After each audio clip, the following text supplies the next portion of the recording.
नमस्कार श्रोते हो, मी डॉक्टर स्नेहल ताविलदार माइंडफुल थॉट्समध्ये तुम्हा सर्वांचे स्वागत करते.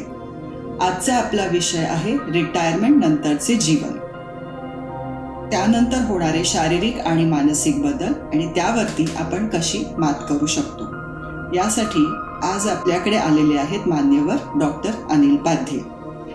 ते एक संवेदनशील कवी आहेत, इनोव्हेटिव्ह आणि क्रिएटिव्ह आयडियाजचा स्रोत आहेत आणि अंमलात आणणारे आहेत. एक्सरसाइज हे ज्यांचे पॅशन आहे आणि प्लॅनिंग आणि परफेक्शन ज्यांचा मोटो आहे, अशा चालत्या बोलत्या विद्यापीठ असलेल्या सरांशी आज आपण गप्पा मारणार आहोत.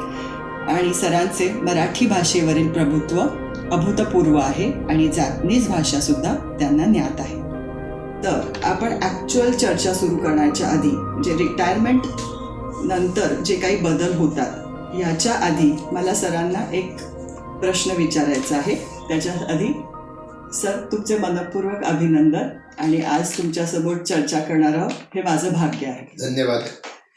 तसं मला पहिला प्रश्न असा विचारायचा आहे की रिटायरमेंट होण्याआधीच जे पुरुष मिडलाईफ क्रायसिसमधून जातात, हे मिडलाईफ क्रायसिस म्हणजे नक्की काय आहे?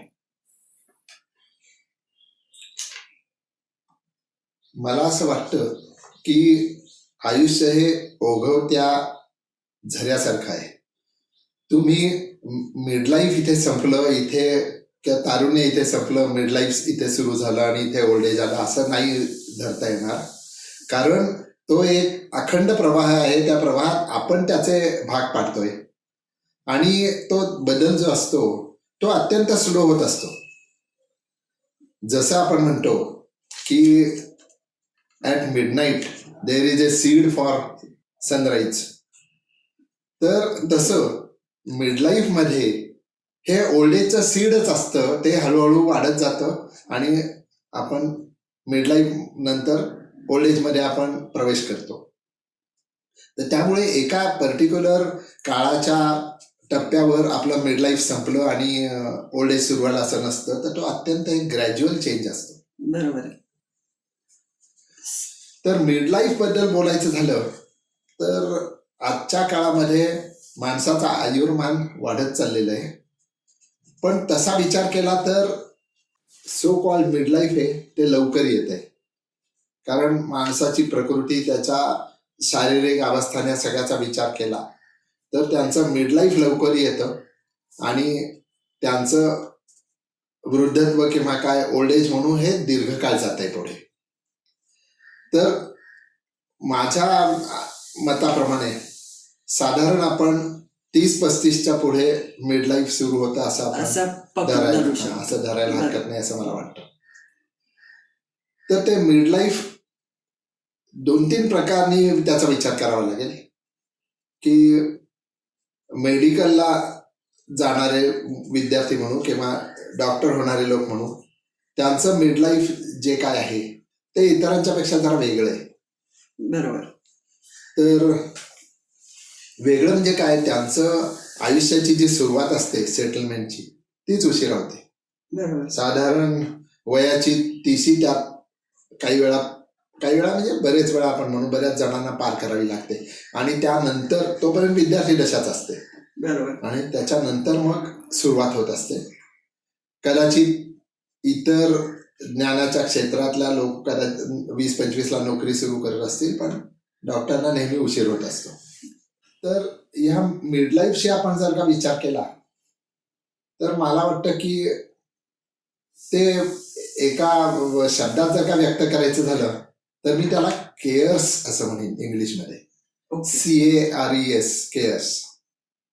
म्हणजे काय सर? ते म्हणजे असं आहे की ते जर का आपल्याला मिडलाईफ चांगलं जायला हवं असलं तर आपण ह्या मुद्द्यांचा विचार करावा किंवा त्याप्रमाणे आपण वागायचा प्रयत्न करावा. तर शेवटी आयुष्यातलं आपलं ध्येय काय असतं की आपल्याला आनंद मिळावा, समाधान मिळावं हे असतं. बरोबर. ते जर का मिळायला हवं असलं तर या गोष्टी मला फार महत्वाच्या वाटतात. बरोबर. तर केअर्स पैकी C म्हणजे कम्पॅरिझन. तर आपण तुलना करणं, आपल्या बरोबर जे नॉन मेडिकल आपले मित्र असतील ते 20-25 वयापासून नोकरी करत त्यांना 30-35 ला पगार चांगला मिळायला लागला असेल आणि आपल्याला सुरुवात असेल इन्कमची, त्यांच्याशी आपण तुलना करायला गेलो तर आपल्याला वेळ लागल्यामुळे इतरांच्या पेक्षा आपल्याला कदाचित नैराश्य येतं किंवा मनाला कितीतरी गोष्टींना मुरड घालावी लागते आणि काही वेळा असं वाटतं की मग कशासाठी हे केलं मी, या वयात सुद्धा मला बरोबर इतरांच्या सारखी सेटलमेंट नाही मिळत आहे. सर, पण आता तुम्ही हे जे बोलताय हे नुसतंच मेडिकल प्रोफेशन नाही, हे इतर प्रोफेशन मध्ये सुद्धा होऊ शकतं ना, म्हणजे IT प्रोफेशन म्हणा किंवा जे काही कॉर्पोरेट वर्ल्ड जे सुरू आहे बरोबर त्याच्यामध्येही हे जाणून येतं. होऊ शकतं. पण एक डॉक्टर म्हणून माझं जास्त फोकस म्हणूया किंवा माझा जास्त अनुभव या क्षेत्रात असल्यामुळे मी बोलतोय. बरोबर. दुसरी आता हे कंपॅरिझन आपण कधी करू नये, दुसऱ्याला काय मला काय ह्याच्यापेक्षा जे आपल्याला मिळालंय त्याच्यात आपण आनंदी राहिलं तर त्याच्यासारखं काही दुसरं सुख असू शकत नाही. दुसरं अटॅचमेंट. ही अटॅचमेंट 2-3 प्रकारची आहे. एक आपल्या कामाला अटॅचमेंट असू शकते किंवा आपले नातेवाईक, घरचे लोक यांच्या बरोबरची अटॅचमेंट. बरोबर. तर ती अटॅचमेंट जर का असली तर आपल्याला जरी काही गोष्टी कमी मिळत असल्या तरी आपल्याला समाधान असतं. बरोबर. कारण माणसाला सगळ्यात महत्वाचं काय असलं तर मानसिक आधार असतो. बरोबर. तर घरच्यांनी आपल्याला दिलेला आधार, त्यांचे 2 शब्द आपल्या आईवडिलांचे की अरे सेटल होशील, तुझ्या व्यवसायाला अपेक्षित आहे उशीर होणं, त्यांनी एक प्रकारचा मानसिक आधार. बरोबर. तर त्यामुळे आपल्याला ते सुसह्य होऊ शकतं असं म्हणेन. म्हणजे थोडक्यात असं म्हणू शकतो का सर की घरामध्ये जर तुम्हाला भक्कम पाठिंबा असेल तरी तुम्ही बाहेरचे चॅलेंजेस घ्यायला तुम्ही तयार होता. अगदी बरोबर, अगदी बरोबर आहे. आणि तो पाठिंबा आर्थिकच पाहिजे असं नाहीये, तर तो आर्थिक नसला तरी सुद्धा त्यांचे आधाराचे शब्द तुम्हाला पुरेसे असतात. म्हणजे सगळ्याचं मूळ कारण हे सर मन, बरोबर, आणि त्याच्यामधनं येणारे इमोशन्स आणि त्याच्या थ्रू होणारे चेंजेस. बरोबर. नंतर रिस्पॉन्सिबिलिटीज येतो. तर आपल्या जबाबदाऱ्या ज्या काय असतात त्या वेगवेगळ्या असतात. एक लग्नाचं वय काही वेळा उलटून जातं किंवा आपल्याला लग्न करायला आपल्याला पुरेसा इन्कम नसतो, त्यामुळे आपण ते पोस्टपोन करत असतो. बरोबर. आणि वय वाढल्यावर आपल्या बरोबर आई वडिलांचंही वय वाढतं, त्यामुळे ते रिटायरमेंटकडे झुकलेले असतात, त्यांची जबाबदारी घ्यायची असते. तर या गोष्टीतनं कदाचित काही जणांना नैराश्य येऊ शकतं. बरोबर. या बाबतीत जर का आई वडिलांनी जर का वेळेवर प्लॅनिंग करून सेव्हिंग केलं असलं तर निदान आई वडिलांनी हा विचार करावा की आपला भार त्याला नको, त्याला इन्कम कमी येतात, तो त्या काटकसरीने त्याच्या आयुष्यात करेल. पण आपल्या आजारांचं, आपल्या रोजच्या जीवनात आपले जे खर्च असतील ते मुलावर पडू नयेत. बरोबर. तर त्यामुळे ह्या रिस्पॉन्सिबिलिटीज ह्या त्या अटळे त्या वयामध्ये त्या कशा घ्यायच्या आणि त्या कशा सोडवायच्या ह्याच्यावर आपल्याला नैराश्य येणार आहे का आपण समाधानी राहणार आहोत हे अवलंबून असतं. बरोबर. म्हणजे सर बऱ्याच वेळेला आपल्याला इतरांच्या अपेक्षांचं ओझं बरंचसं आपल्या मनावर असतं. बरोबर. तर अशा वेळेला आपल्याला काय करता येईल? म्हणजे कधी कधी असा विचार येऊ शकतो की आई वडिलांच्या अपेक्षा म्हणा किंवा बाकी जो समाज आहे त्यांच्या काही अपेक्षा आपल्याकडनं असतात की या वयामध्ये हे झालंच पाहिजे. म्हणजे जसं आपण म्हणतो की 24-25 पर्यंत तुमचं शिक्षण झालं पाहिजे, त्यानंतर तुला ताबडतोब नोकरी लागलीच पाहिजे, तुझं एवढं सो कॉल्ड इन्कम झालं पाहिजे, त्यानंतर तुझं लग्न, त्यानंतर मुलं. म्हणजे जो स्टिरियोटायपिक पॅटर्न जो समाजात चालू आहे तो झाला तरच तुम्ही सक्सेसफुल आहात असं मानलं जातं. तर ते कितपत योग्य आहे? काही प्रमाणात असं योग्य आहे की तुमचं लग्न वेळेवर झालं तर तुमच्या जबाबदाऱ्या लवकर संपतात. बरोबर. तुमचं लग्न जर का 35ला झालं तर तुम्ही 60-65 वर्षापर्यंत तुम्हाला काम करत राहावं लागतं किंवा मुलाच्या शिक्षणाची म्हणा किंवा कसली घराची जबाबदारी तुम्हाला घ्यावी लागते. पण हेच लग्न लवकर झालं असलं तर तुम्ही 55-56ला जर का तुमच्या जबाबदाऱ्या संपल्या असल्या, मुलाचं लग्न झालंय सगळं वगैरे, तर तुम्ही जबाबदारीतनं मोकळे होऊ शकता. त्यामुळे त्या दृष्टीने ते बरोबर आहे. पण या परिस्थितीमध्ये सुरुवातच मुलाच्या आयुष्याची उशिरा होणार असली, शिक्षण उशिरा संपल्यामुळे, तर त्याला काही पर्याय नाहीये. बरोबर आहे. त्यानंतर आणखी पुढचा केअर्स पैकी आता CAR झाला, ई घेतो मी, इझी लाईफ अँड एक्सपेक्टेशन्स. तर काय असतं, साधारणपणे आता असं ग्लॅमरस वातावरण आहे की डॉक्टर म्हणजे त्याला भरपूर इन्कम, प्रॅक्टिस सुरू झाल्यावर त्याला एकदम खोऱ्याने पैसे होणार, त्याच्याकडे मोठी कार असणार, त्याच्याकडे स्वतःचा फ्लॅट असणार. ह्या लोकांच्या अपेक्षा, आणि नुसत्या अपेक्षाने ते बोलून दाखवतात. बरोबर. तर त्याचं एक ओझं डोक्यावर असतं. आणि इझी लाईफची एक खूप क्रेज असते की मला कम्फर्टेबल पाहिजे, मला या गोष्टी हव्या. तर त्या गोष्टी आपण मनावर जर का फार घेतल्या तर त्याच्यामुळे सुद्धा एक प्रकारचा नैराश्य येऊ शकतं. कारण ते शक्य नसतं त्यावेळी. बरोबर. आणि त्यामुळे सर तुम्ही म्हणजे एन्झायटी रिलेटेड सिम्पटम्स पण शरीरात येऊ शकतात.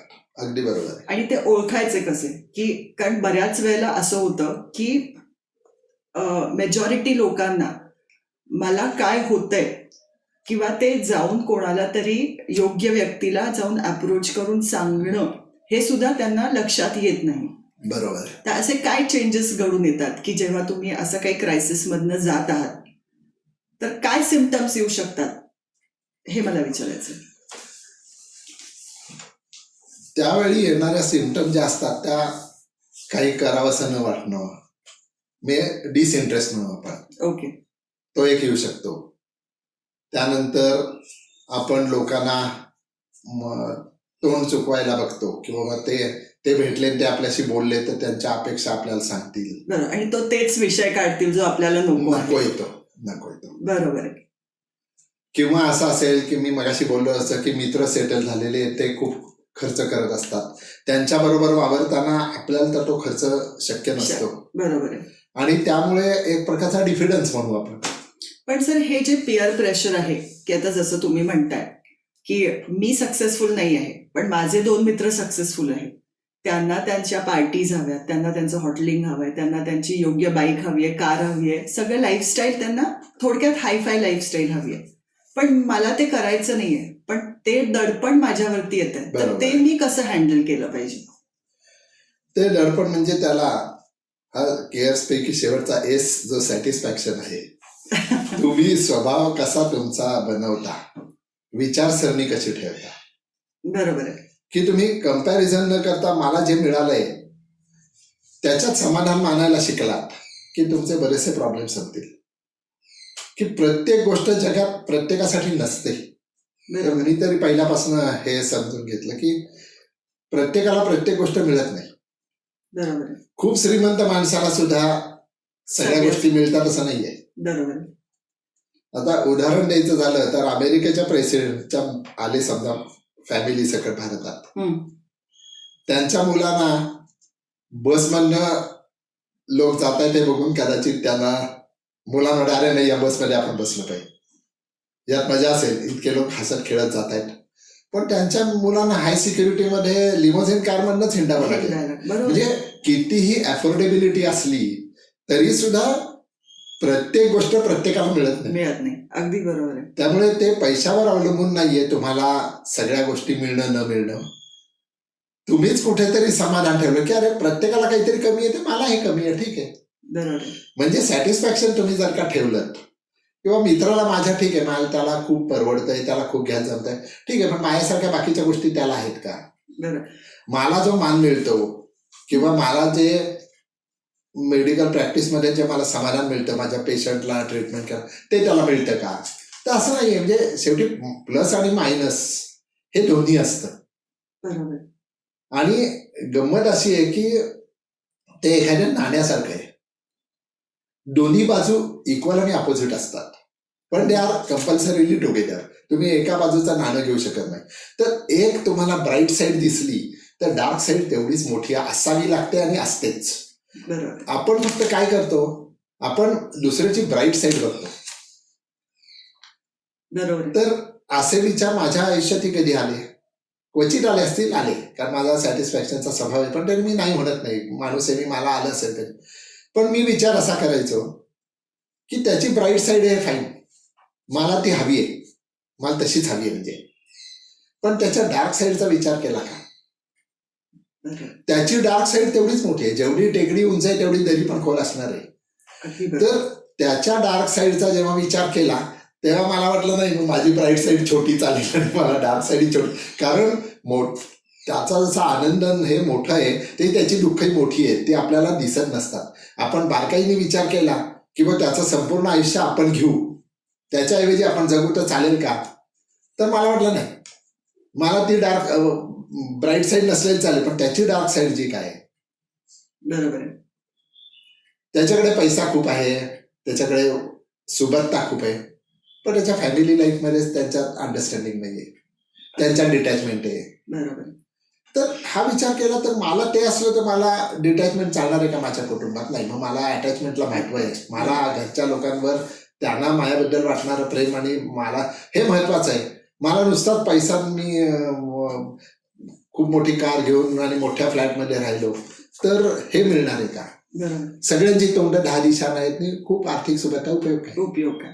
म्हणजे थोडक्यात सर, हे मानसिक स्वास्थ्य जर टिकवायचं आहे तर मानसिक समाधान हे तुम्हाला घरातूनच पहिल्यांदा मिळायला पाहिजे. बरोबर आहे ते ना? मिळायला पाहिजे. आणि दुसरी गोष्ट, सॅटिस्फॅक्शन हे मिळत नाही, ते मिळवायचं. मिळवावं लागतं. So satisfaction is sought and that doesn't come of its own. पण सर, आजकाल जेव्हा आपण आजूबाजूला बघतो आणि विनाकारण या कॉर्पोरेट वर्ल्डमध्ये जी तुम्ही म्हणताय की कॉम्पिटिशन किंवा कंपॅरिझन घडली जाते, आणि सर तुम्हाला कधी कधी असं होतं की मला स्वतःला इच्छा नाहीये, पण मी माझ्या आजूबाजूला 10 लोकांना त्या ह्याच्यात रोज वावरताना बघतेय, तर त्यांच्यासारखं जगणं मला हवंय.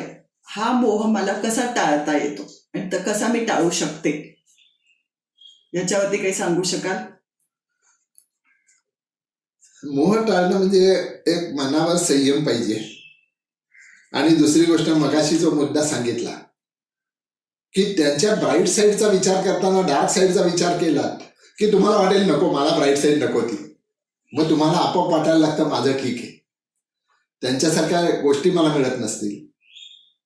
बरोबर आहे. त्यांनी चांगल्या वाईट मार्गाने पैसे जमा केले असतील, ते खूप एन्जॉय करत असतील, पण त्याचे परिणाम पुढे भविष्यात होणारे वाईट मार्गाने मिळवलेले पैसे, त्याचे परिणाम, त्याची मानसिक तयारी आहे का आपली? तर ती नाही, नसते. आणि आपल्याला वाटतं नको, ते असण्यापेक्षा मला नसलेलं चालेल. आज फक्त मला त्यांचं चैनीन हे दिसत आहेत, पण उद्या त्यांची जेलमध्येही जायची तयारी, माझी नाहीये जायची तयारी. बरोबर आहे. बरोबर.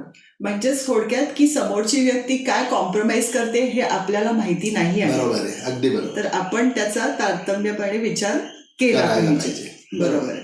म्हणजे थोडक्यात हे मिड लाईफ क्रायसिस याचं मूळ कारण 30-35 मध्ये जी काही आजूबाजूला समाज जीवनात जी कॉम्पिटिशन चालू आहे, तिथूनच त्याचं सीड, जसं तुम्ही म्हणालात, उगवलेलं आहे. बरोबर. आणि ते हळूहळू तसंच पास ऑन होत पुढे चाललंय. बरोबर.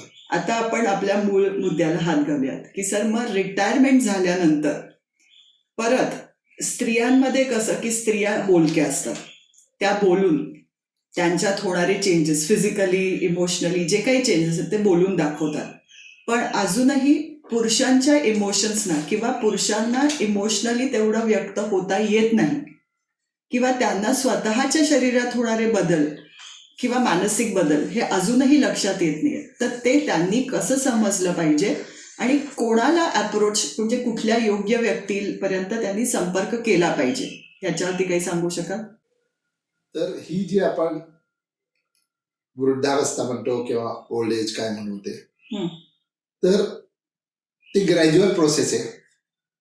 कोणाची थोडी आधी, मगाशी बोललो तसं, ती कोणाची थोडी आधी सुरू होते. आधी कोणी व्हॉलंटरी रिटायरमेंट 50ला घेतात, कोण 60ला घेतात, आणि कोण ऍक्च्युअली नियमाप्रमाणे होतात, किंवा कोणी रिटायर होतच नाही. असंही आहे. माझ्यासारखा माणूस जो व्यवसाय सेल्फ एम्प्लॉईड आहे तो रिटायरमेंट घेणारच नाही. पण तरी सुद्धा त्यावेळेचे जे रिटायरमेंटचे प्रॉब्लेम्स असतील ते सगळ्यांना तोंड द्यावंच लागेल. ते तोंड देताना मी त्याला 5M महत्वाचे धरतो. अच्छा. तर first M is man. Man म्हणजे काय? तुम्हाला जवळची माणसं हवी आहेत, जवळचे मित्र हवेत, जवळचे नातेवाईक हवेत, बरोबर. की ज्यांच्याशी तुम्ही मन मोकळं करू शकता. आणि मन कसं असतं की आनंद हा दुसऱ्याला सांगून हा वृद्धिंगत होतो आणि दुःख असतात ती डिवाइड होतात, कमी होतात. तर हे घडण्यासाठी तुम्हाला खरोखरी मनापासून जवळचे आणि तुमच्यात इंटरेस्ट असणारे, बरोबर नुसतं ऐकून घेणारे नको आहेत. बरोबर. त्यांना तुमच्यात इन्व्हॉल्वमेंट पाहिजे. तुमच्या सुखदुःखात समरस होणारे लोक, म्हणजे समवैचारिक असं म्हणू शकतो. समवैचारिक म्हणू. मग ते कदाचित तुमच्या वयाचे नसतील सुद्धा. बरोबर. कारण आत्ताच्या परिस्थितीत मी असं म्हणेन की माझा एक मित्र 40शीचा आहे, आमच्यात 31 वर्षाचं अंतर आहे. पण एकमेकाशी बोलताना आम्हाला खूप आनंद वाटतो. म्हणजे आपले विचार किंवा आपले हे शेअर करण्यासाठी समवयस्क पाहिजे असं नाहीये, तर समविचारी पाहिजे. बरोबर. मग सर या केसमध्ये नुसतंच पुरुष आणि पुरुष नाही तर एखादे स्त्री आणि पुरुष सुद्धा चांगले मित्र असू शकतात. अगदी बरोबर आहे. आणि मला असं वाटतं की कदाचित या त्यात पुरुष आणि स्त्री असले तर जास्त बरं असू शकेल असं वाटतं मला. तर कारण बायका या जास्त इमोशनल असतात म्हणू किंवा सेन्सिटिव्ह असतात, so they understand you better. बरोबर. त्यामुळे त्या जास्त चांगला मानसिक आधार तुम्हाला देऊ शकतील. पुरुष देणार नाही तसं नाही, पण कदाचित थोडस स्त्रियांच्याकडनं जास्त देऊ शकते की त्या आधार जास्त चांगला आधार बनवू शकतील. कारण निसर्गतःच त्यांचा स्वभाव आहे. पण सर ह्याच आपण जसं म्हणतो की निसर्गतः स्त्रिया बोलक्या असतात, इमोशनल असतात, पण त्याच निसर्गानं पुरुषांची एक इमेज आपल्याकडे करून ठेवली की त्यांनी कणखरच असलं पाहिजे. नाही, पण मला वाटतं हे चूक आहे. पुरुषांनी का रडू नये? आपल्याला दुःख झालं तर पुरुषांनी सुद्धा रडावं. बरोबर. त्यांनी मन मोकळं करावं. आपण काय करतो? आपण सामाजिक बंधनं, सोशल इनिबिशन्स, ह्याच्यामुळे आपल्याला वाईट वाटलं तरी आपण मन दाबत राहतो. आणि या भावना दाबलेल्या ज्या आहेत त्या कधीतरी उफाळून येणार. बरोबर. तर समाजाने हे जे धरलंय की तू पुरुष आहेस, पुरुषावर का पुरुष काय रडतोस, असं नाहीये. मला म्हणायचं पुरुषांनी रडायला काही हरकत नाही. त्यांनी मन कुठेतरी मोकळं करायला पाहिजे. आणि मन मोकळं झालं तर त्याचे त्रास कमी नक्की होणार आहेत. तर समाजाची तुम्ही फिकीर जास्त करू नये असं मला वाटतं. का समाजाची विचारसरणी आपल्याकडे तरी अशी आहे, बाहेर मला माहित नाही, पण आपल्याकडे अशी आहे की पुरुषांनी हे सहन केलंच पाहिजे, त्यांनी डोळ्यात पाणी नाही आणायचं. तर मला नाही पटत ती गोष्ट. बरोबर. तर हा पहिला मॅन बद्दल मी बोललो. दुसरा आहे मनी. की तुम्ही तुमच्या पूर्वायुष्यामध्ये जे पैसे साठवलेत ते प्लॅनिंगनी जर का साठवले असले तर तुम्हाला रिटायरमेंट नंतर सुद्धा तुम्हाला त्या पैशाच्या व्याजातून म्हणा किंवा खूप मोठ्या प्रमाणावर साठले असले तर ते तसेच खर्च करून म्हणा तुम्हाला आवश्यक गोष्टी मिळवता येतात. बरोबर. अर्थात money cannot replace man, I agree, पण money is definitely important as man. कसं आहे की तुम्हाला यदा कदाचित घरच्यांनी विचारलंच नाही, तुम्हाला टाकलं, तुम्हाला वृद्धाश्रमात टाकलं किंवा तुम्हाला सोडून दुसरीकडे राहायला गेले, बरोबर, तर एक आयुष्य एकाकी होईल. पण त्याच्या पलीकडे आपल्याकडे जर का पैसे असले तर आपण 4 लोक कामावर ठेवून आपल्या गोष्टी करून घेऊ शकतो. अगदी बरोबर. किती धडधाकट आहे, पण पुरुषाला स्वयंपाक करायची सवय नाहीये. हो. तर तुमच्या घरी येऊन स्वयंपाक करणं किंवा तुम्हाला डबा आणून द्यायला सर्व माणूस लागतो. हो. तर त्याला पैसे कुठनं येणार? तर तुम्ही अशा कितीतरी गोष्टी आहेत. तर you can hire the services if you have money. If you don't have money then life is definitely miserable. की तुम्हाला कोण विचारत नाही आणि तुमच्याकडे पैसेच नाही आहेत. त्यामुळे मिडलाईफ मध्ये तुम्ही जे काय सेव्हिंग केलेलं असेल ते काळजीपूर्वक आणि विचारपूर्वक खर्च केलं. शक्यतो व्याजावरच तुम्ही खर्च करत बसलात तर जास्त चांगलं असतं की मुद्दल तसंच आहे. खूप मोठी गोष्ट करायची तर मुद्दल ठीक आहे, पण डेली मेंटेनन्ससाठी तुम्हाला टेन्शन नसतं, कारण तुम्हाला पेन्शन असेलच असं नाही. तर साठलेल्या पैशाच्या व्याजावर तुम्ही तुमचं आयुष्य सुखकर करू शकता. आणि तुम्ही कुठलाही सर्व्हिस किंवा असंही धरू आपण की घरात आहेत लोक, पण नवरा बायको दोघं एकत्र आहेत, पण बायकोच्या तब्येतीमुळे ती नाही सेवा करू शकत. तुमची सेवा असं मला म्हणायचं नाही, पण मदत म्हणू आपण, अगदी सेवा पाहिजे जी काही इच्छित अपेक्षा आहे अपेक्षा day to day, ती नाही करू शकत. तर ती नाही करू शकत तिच्या शारीरिक याच्यामुळे. तर त्यावेळी सुद्धा पैसेच कामी उपयोगाचे येणार. बरोबर. तर त्यामुळे पैशाला तितकंच महत्व मी देतो. तिसरी गोष्ट आहे मॅटर. मॅटर म्हणजे काय? Material things. तर ह्या वयामध्ये तुमचा मटेरियल थिंग्स मधला इंटरेस्ट थोडा थोडा कमी व्हायला लागतो. बऱ्याच जणांचा, सगळ्यांचा नसेल पण बऱ्याच जणांचा. तर मला हे हवं ते हवं, मला सारखे चांगलेच कपडे हवेत, मला हे जरा कमी होत जातं. तुम्ही स्वतःची सोय गैरसोय बघता. एखादा ड्रेस घालायचा तर तो फॅशनेबल किती ह्याच्यातला इंटरेस्ट कमी होतो, त्यापेक्षा तो कम्फर्टेबल किती हा विचार तुम्ही करायला लागता.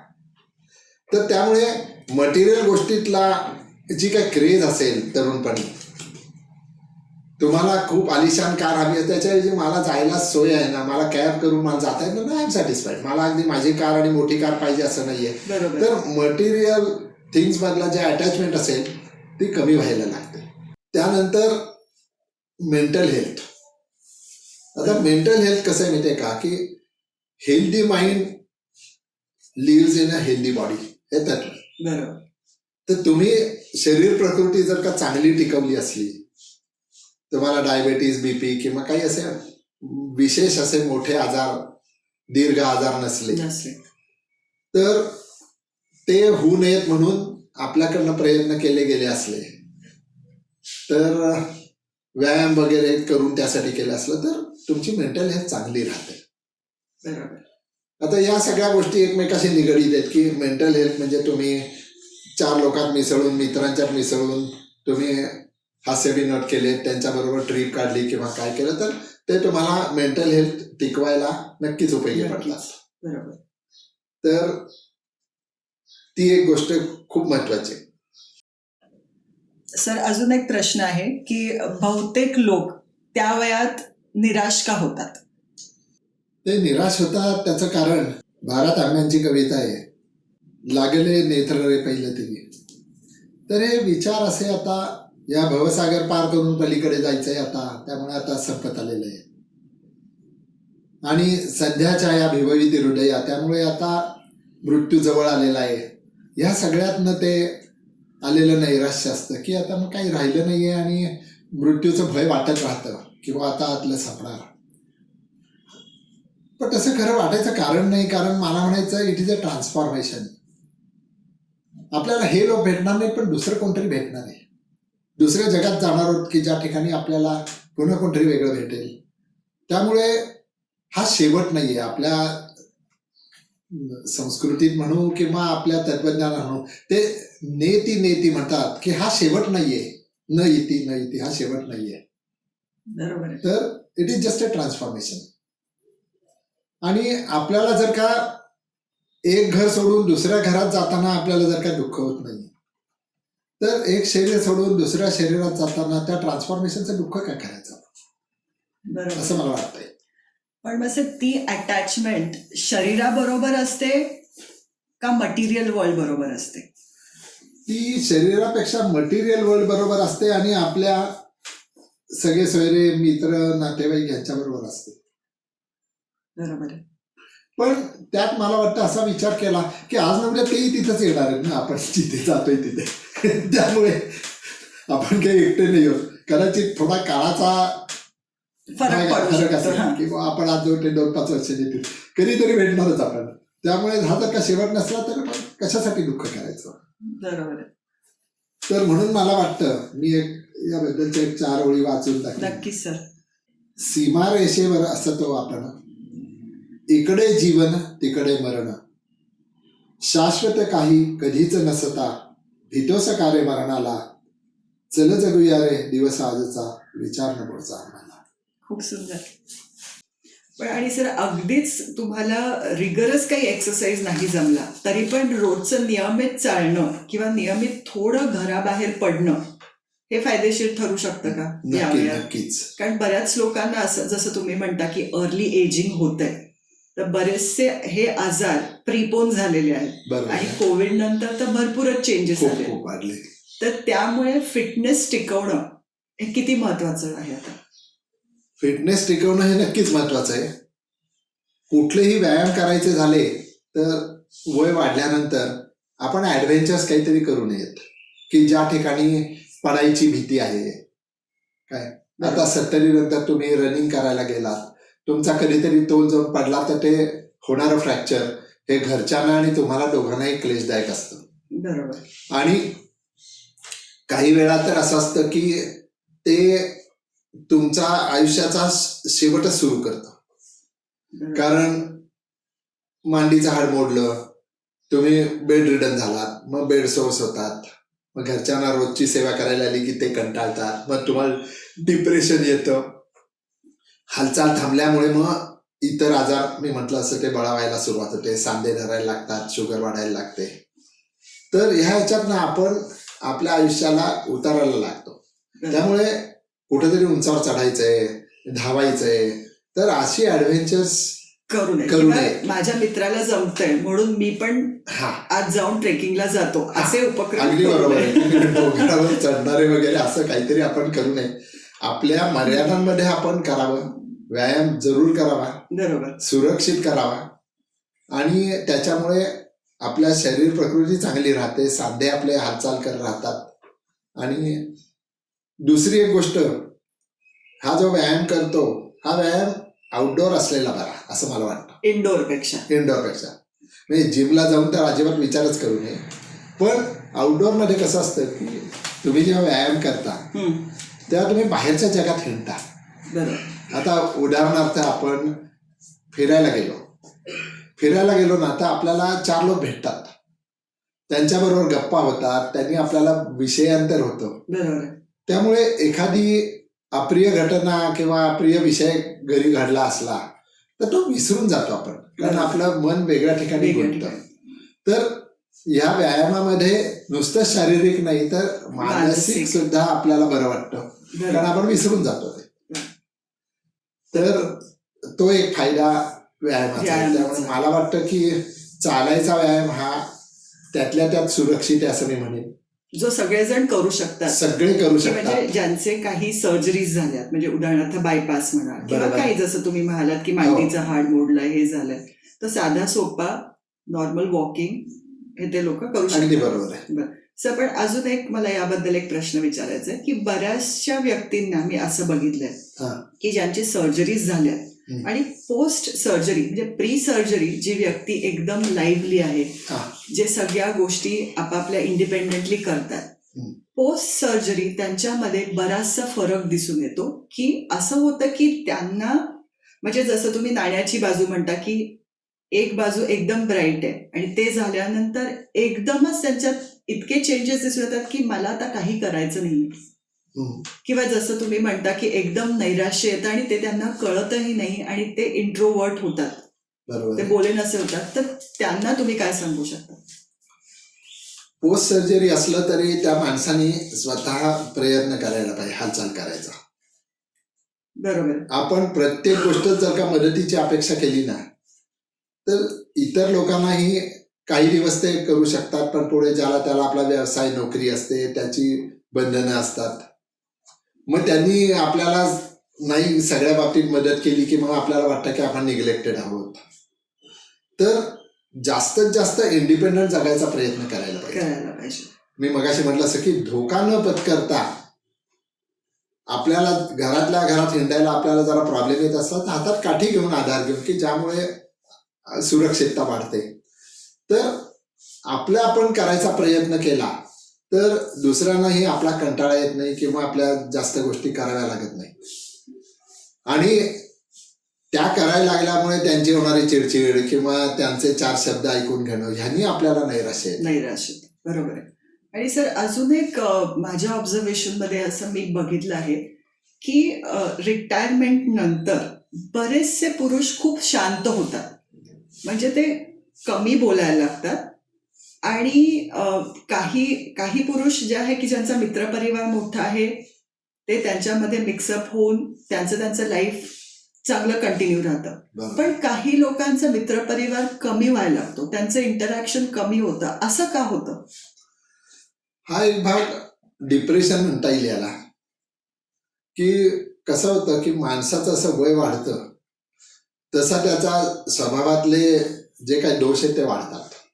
ओके. चिडणारा माणूस जास्त चिडायला लागतो, त्यानंतर म्हणजे अशा स्वरूपात होत जातं. तर त्याच्यामुळे काय होतं की तुम्ही लोकांच्यात कमी मिक्स व्हायला लागता, तुम्हाला लोकांच्या गोष्टी पटेनाशा होतात की ज्या तरुणपणी चालवल्या असतील त्या. ओके. आणि त्याच्यामुळे असं होतं की तुम्ही थोडा अलोफनेस ठेवता, किंवा मी मगाशी म्हटलं असं की घरच्या वातावरणामुळे म्हणू किंवा काय की एक प्रकारचं नैराश्य येतं. बरोबर आहे.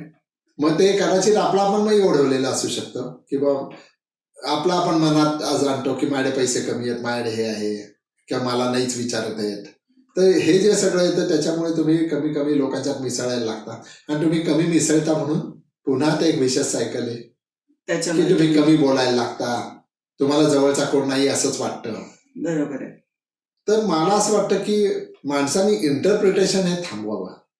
आपण काय करतो की समोरचा माणूस आता आला, त्यांनी काहीतरी आपल्याशी आपण विचारलं, तो काहीतरी जुजबी बोलून निघून गेला, तर आपलं इंटरप्रिटेशन त्याला आजकाल माझ्याबद्दल काही वाटतच नाही, तो मला टाळतोय, ही इंटरप्रिटेशन आपण करतो आणि त्या इंटरप्रिटेशन मधनं संबंध दुरावत जातात. बरोबर.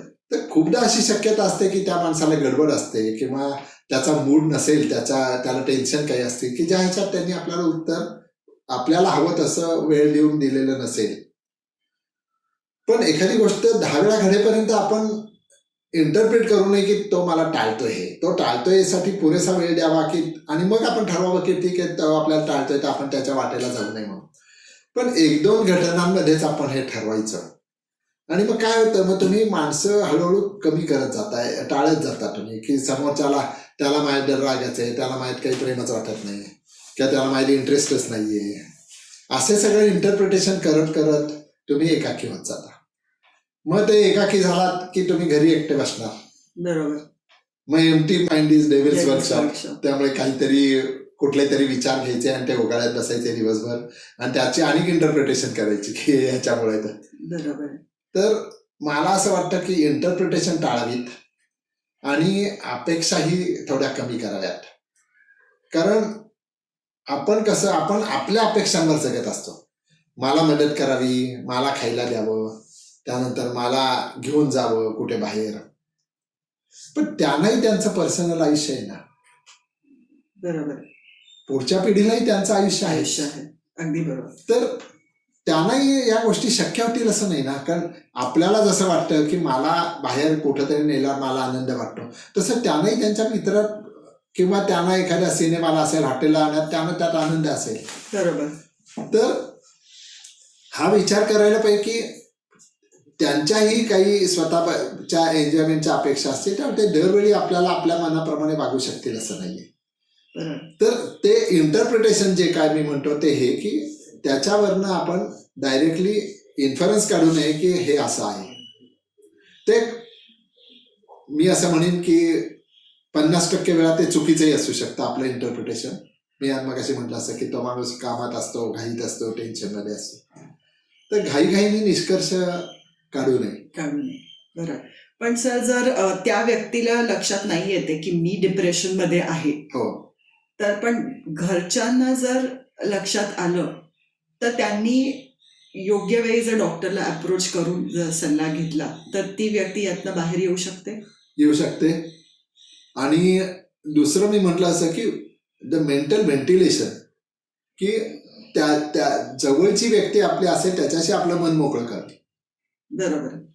हे सायकॅट्रिस्टच्या ट्रीटमेंट इतकंच महत्वाचं असेल, पण एकदम औषधावर जावं असं मला नाही वाटत. तर आपल्याला समजून घेणारा जो कोण असेल त्याच्याशी मन मोकळं करावं. बरोबर आहे. आणि ते मोकळं करताना ते मनवे नसावं. त्याही माणसाचं ऐकून घ्यायची तयारी हवी, कारण त्यालाही व्हेंटिलेशनची गरज गरज असते. असते. अगदी आणि मग काय होतं, आपणच प्रत्येक वेळी आपला सांगत बसलो ना तर तोही मग हळूहळू आपल्याला टाळायला लागतो. कारण प्रत्येकाला आपल्या गोष्टीत इंटरेस्ट असतो. माझं दुःख तुम्ही ऐकावं असं मला वाटायचं, पण मला तुमच्या दुःखात इंटरेस्ट नसतो. असं आपण केलं तर तुमचा जो जवळचा आहे तो पण हळूहळू दुरावत जातो, की तोही कंटाळतो की त्याला तुम्ही दरवेळी रडगाणं गाता. त्यालाही वाटतं की त्याचं कोणीतरी ऐकून त्याच्या पाठीवर हात ठेवावा, त्याला आधार द्यावा असं. तर हे दोन्ही बोथ वेज व्हायला पाहिजे, की तुम्ही दुसऱ्याचं तितकाच इंटरेस्ट दाखवून ऐकून घेऊन त्याला दिलासा द्यावात, आधार द्यावात, म्हणजे तो तुमच्यात इंटरेस्ट घेईल आणि तुम्हाला रिलीफ नाही. म्युच्युअल अंडरस्टँडिंग इथे सुद्धा बरोबर आहे, गरजेचं अगदी बरोबर आहे. सर, माझा असा एक प्रश्न आहे की जे आपण मिड लाईफ म्हणतो, तर ते मिड लाईफ पासून पुढचं ओल्ड एज याच्यामध्येही प्रवास आहे का? हो, खरं पाहिलं तर सगळं जीवन हाच प्रवास आहे. अगदी बाल्यावस्थेपासून वृद्धावस्थेपर्यंत हा प्रवासच असतो. सर, आता ओव्हरऑल तुम्ही थोडक्यात काय सांगाल की रिटायरमेंट नंतर स्त्रियांनी म्हणा किंवा जास्ती करून पुरुषांनी की कसं जगलं पाहिजे, की ज्याने ते त्यांचं मन सुद्धा ऍक्टिव्ह राहील आणि ते फिजिकली पण ऍक्टिव्ह राहतील? हा माझा शेवटचा प्रश्न. मला असं वाटतं की मगाशी बोललो तसं आपण जास्तीत जास्त स्वावलंबी जगायचा प्रयत्न केला पाहिजे. आपली कामं कमीत कमी दुसऱ्यांना सांगितली पाहिजेत. उलट दुसऱ्याची कामं पण आपण करायचा प्रयत्न केला पाहिजे. अगदी बरोबर. की त्यात एक असतं की त्या माणसालाही एक बरं वाटतं, दुसरी गोष्ट, आणि त्याचा भार हलका केल्याचं समाधान आपल्याला असतं. तर बारीक सारीक गोष्टी असतील, घरातली कामं असतात, ती करायला काय हरकत आहे. बरोबर आहे. मला म्हणायचंय की आपली बायको केर काढत असेल किंवा कपडे वाळत घालत असेल, ते काय पुरुषांना करायला काय प्रॉब्लेम? काही हरकत. बरोबर आहे. त्यांनी आपणहून केलं तर तिलाही बरं वाटतं. तिलाही तिच्या वाढत्या वयाबरोबर वेगवेगळे शारीरिक प्रॉब्लेम येत असतात, तर तिचं तिने सगळं काय ते बघावं. आणि असं न करता मला काय शक्य आहे, मला स्वयंपाक नाही बनवणं शक्य, ठीक आहे, मला केर काढायला तर मला जमतं. बरं सर, पण हे मी बघितलंय बऱ्याचशा कुटुंबात, एकतर मला वाटतं पुरुष प्रधान संस्कृती असल्यामुळे सुरुवातीलाच मुलांना असं वाढवलेलं असतं की घरातला राजा, तर त्यामुळे बऱ्याचशा पुरुषांना साधं कप उचलून ठेवायची पण सवय नसते.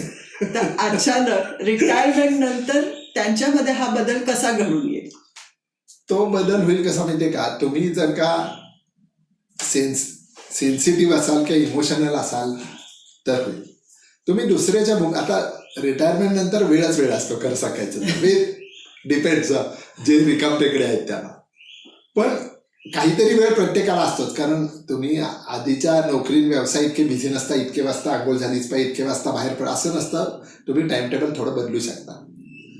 तर दुसऱ्याच्या भूमिकेतनं थोडासा विचार केला तर तुम्हाला जाणवेल.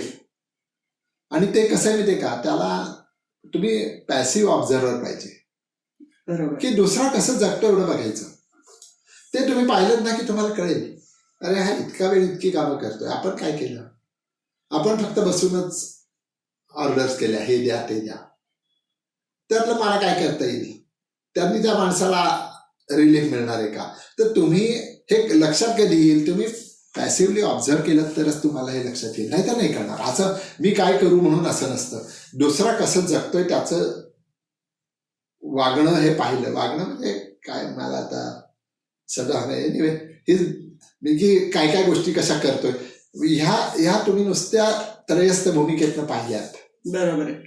म्हणजे नुसतं ऑब्झर्वर तर निदान तुम्ही थोडाफार प्रयत्नाने विचार करा. विचार केल्याशिवाय प्रयत्न नाही होणार आहे. बरोबर आहे. तर त्यामुळे तो काय काय करतोय आणि त्यात मला काय करणं शक्य आहे. मी नुसतं बसण्यापेक्षा, आणि दुसरी गोष्ट दुसऱ्याला मदत करण्यात, काम करण्यामध्ये मला म्हणायचं आपल्याही शरीराची हालचाल होणार असते आणि आपल्यालाही तो फायदा होणारच असतो. बरोबर आहे. पण दुसऱ्याला आपल्याबद्दल अटॅचमेंट जास्त निर्माण होते की हा माझा विचार करतोय. अगदी बरोबर. नवऱ्याबरोबर बायकोचंही एजिंग झालेलं असतं. पुरुषांना वाटतं मीच फक्त वयाने वाढलं, बायको तरुणच. बरोबर. तर तसं नसतं. तर तिलाही होत नसतात गोष्टी. ती आपली काही वेळा नाईलाज आणि काही वेळा कर्तव्य म्हणून असं ते करत असते. तर आपण जरा हा विचार केला तर थोडासा रिलीफ आपण दुसऱ्याला देऊ शकतो. आणि आपण दुसऱ्याचा विचार करतोय म्हटल्यावर त्यालाही आपल्याबद्दल एक अटॅचमेंट नवीन तयार होते की अरे आपुलकी तयार होते. बरोबर. तर त्याचेही परिणाम आपल्याबद्दल आपुलकी दाखवणारे लोकही आपल्याला मानसिक आधार देतात आणि मानसिक समाधान देतात. बरोबर. की ह्या सगळ्याचा परिणाम आपल्याला पूर्ण पॉझिटिव्ह होणार आहे. बरोबर. आणि सर मी म्हटलं तरी माझा शेवटचा प्रश्न आहे, तरी माझा अजून एक प्रश्न असा आहे की उताय वयात आल्यानंतर एक तर कसं की पहिले 40 म्हणा किंवा 55 टिल रिटायरमेंट पुरुष हा खूप ऍक्टिव्ह असतो, कारण पैसे कमावणं हा मेन उद्देश असतो. तो बाहेर खूप बिझी असतो. पण अशा वेळेला त्यांनी स्वतःसाठी किंवा स्वतःचं पण मन रमवण्यासाठी एखाद दुसरा छंद म्हणा किंवा एक हॉबी म्हणजे पुस्तक वाचणं काही असं जोपासायला हवं का, आणि त्याचा किती फायदा होतो? अगदी बरोबर आहे. या सगळ्या ज्या वेगवेगळे छंद आहेत ना त्यांना मानसिक आधार नक्कीच मिळतो. तर त्याची सुरुवात आधीपासून आणि केली तर चांगलीच असते. अगदी लहानपणापासून केली तर चांगलीच आहे. पण कमीत कमी मला म्हणायचं की आयुष्याच्या मध्यावर असताना आपण नुसतं काम न करत राहता आपण जर का काही छंद सुरू केले आणि ते जोपासलेले छंद जरा 15-20 वर्ष पुढे गेलेले असले तर तेही त्यांनी एक मोठं त्याचा वृक्ष झालेला असतो मला म्हणायचंय. बरोबर. तर त्यामुळे आता सपोज तुम्ही म्युझिक वाजवत असलात तर तुम्ही वयाच्या 30-40 पासून म्युझिक वाजवत असलात, इन्स्ट्रुमेंट वाजवत असलात तर 60ला तुमची एक्सपर्टीज पण चांगली झालेली असते तयार. तिथे सुरू करण्यापेक्षा त्यावेळी उलट तुम्ही आणि जास्त चांगला परफॉर्मन्स करू शकता. अगदी बरोबर. तर त्यामुळे हे जे छंद असतील ना ते नक्कीच जोपासायला ते जोपा. आणि त्या काळात कसं असतं तुम्हाला या गोष्टी करणं सहज शक्य असतं. वय वाढल्यावर तुम्ही आता वेगवेगळी कलेक्शन्स असतील तर आता ती कलेक्शन करायला तुम्हाला जमत नसतं. तुम्ही नाणी कलेक्ट करता, स्टॅम्प कलेक्ट करता, तुम्हाला या गोष्टी मिळवायला कष्ट करावे लागतील. हे आधीच्या वयात जर का केलं ना तर ते सहजतेने होऊ शकतं. त्यामुळे या ज्या हॉबीज असतील या आधीपासून सुरुवात केलेली ज्यांची चांगली असते आणि त्यावेळी पण आपल्याला एक प्रकारचा मानसिक शांतता म्हणून किंवा काय म्हणून रिलॅक्सेशन मिळेल. कारण सर मी आता ऑब्झर्व केलंय की बरेचसे सिनियर सिटीजन्स हे सकाळी म्हणा किंवा दुपारनंतर म्हणा त्यांचा टीव्ही घरातला जो सुरू असतो. बरोबर. तर याला काय पर्याय आहे? कारण तुम्ही रिटायर झालात म्हणजे घरी बसून टीव्ही बघणे हा त्याच्यावरती उपाय नव्हे. बरोबर. तर याच्यावरती तुम्ही काय सांगू शकाल सर? ते काय आहे ते स्वतः कामं करायची टाळतात, आपण हातभार लावायचं टाळतात. तुम्ही जर का घरातल्या माणसांना जर का मदत करायचा प्रयत्न केला तर टीव्ही बघणारच नाही तुम्ही. बरोबर आहे. तुम्हाला टीव्ही का बघावा लागतो तर तुम्ही रिकामे पडलेले असता. तुम्ही बाहेर जाणार नाही, तुम्ही हालचाल करणार नाही, तुम्ही कुठल्याही हॉबी करणार नाही, मग वेळ उरलेला असतो. तो वेळ कसा घालवायचा म्हणजे लोळून घालवायचा नाहीतर मग टीव्ही बघत घालवायचा. बरोबर. तर त्याच्यामुळे तुम्ही त्याच्यात जास्त पण तुम्ही स्वतः जर का बिझी राहिलात तर तुम्हाला वाचनाची आवड असली, वाचन करत बसला तर तुम्हाला टीव्ही बघायची गरजच नाही. बरोबर. तर हे सगळे प्रकार कशात नाहीत की आपण निष्क्रिय राहणं आणि वय वाढलं म्हणजे आता आयुष्यात उरलंय काय ही जी काय मेंटॅलिटी आहे त्याच्यामुळे हे आहे. बरोबर. तर तो जो विचार काढला जातो की आता माझं आयुष्यात काय राहिलंय तर असं काही नसतं. बरोबर. तुम्ही शेवटच्या क्षणापर्यंत काम करत राहिलात, शेवटच्या क्षणापर्यंत हालचाल करत राहिलात तर तुमचं आयुष्य नक्की सुख करू शकतो. आणि तुम्ही जेवढे कामात असाल तेवढे तुम्हाला तुमच्या आजाराबद्दलचे विचार किंवा तुमच्या न आवडणाऱ्या गोष्टी किंवा मी म्हणतो असे मतभेद झाले हे सगळं विसरता. तर त्यामुळे जेवढं जमेल तेवढं काम मला वाटतं प्रत्येकाने शेवटपर्यंत करावं. त्यात आपल्याला आणि बाकीच्यांनाही आनंद मिळतो. म्हणजे तुमचं मन आणि शरीर हे तुम्हाला दोन्ही ऍक्टिव्ह ठेवणं बरोबर तेवढंच गरजेचं आहे. अगदी बरोबर. अगदी बरोबर सर. होय. तर म्हणून मला वाटतं मी याबद्दलच्या 4 ओळी वाचून टाकल्या. नक्कीच सर. निवृत्तीनंतरच्या जीवनात यावी आनंदाची पहाट, लेवून सुखाची किरणं आणि समाधानाची झुळूक. कर्तव्यपूर्तीच्या हिरवळीवर डोलणारी कृतार्थतेची सुमन, आप्तेष्टांच्या प्रेमाचा दरवळणारा सुगंध, पूर्ण व्हावीत सारी स्वप्न हृदयाशी बाळगलेली, आणि व्हावे जीवन सर्वार्थाने परिपूर्ण. खूप सुंदर. हो सर, आज तुमच्याबरोबर ही चर्चा करून खूप छान वाटलं आणि मला खरोखर अतिशय आनंद होतोय. आणि याच्या पुढे आपण असेच काही विषय घेऊन चर्चा करूयात. तुम्हाला आवडेल सर? नक्कीच आवडेल. आणि मला ही संधी दिली याबद्दल मी धन्यवाद व्यक्त करतो. की माझे विचार मी आज मला बरोबर आहेत का चुकीत माहीत नाही, पण माझ्या दृष्टीने ते मला बरोबर वाटतात म्हणून मी ते सांगितले. आणि या पद्धतीने मी जगत आहे आणि यापुढे जगणार. बरं, अगदी बरं. धन्यवाद. धन्यवाद.